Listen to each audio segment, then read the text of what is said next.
Hi, this is Matt with LSAT Cracked. We're going to do a math potpourri lesson here. Just a collection of several different math concepts that you should have learned sometime in college, but if you were a humanities major or one of the other sort of softer majors like I was in undergrad, you might not have learned these concepts, and they're very helpful to increasing your LSAT score.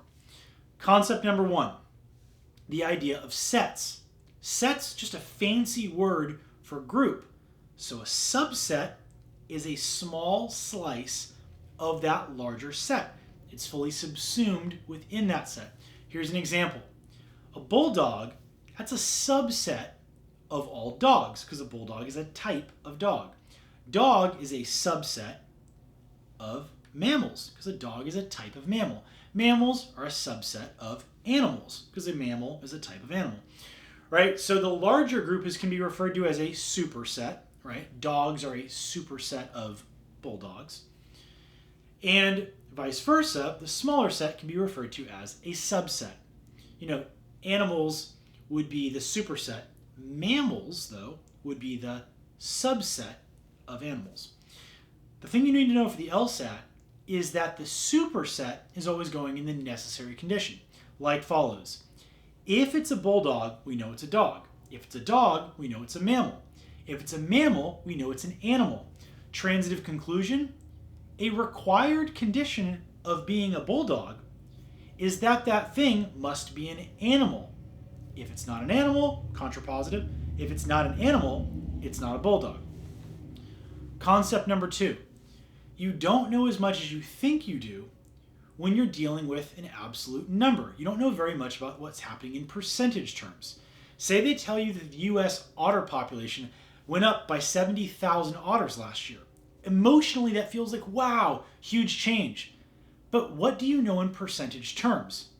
Almost nothing. The only thing that you know is that the percentage of otters went up by some amount. You don't know anything more than that. If the base population of otters in 2019 was 7 million, 70,000 is only a 1% increase. Now, if the base population was 70,000, well, it doubled in 1 year, which is crazy, right? 100% increase. Either of those scenarios is possible, and you don't know which one is true, or if it's somewhere in between.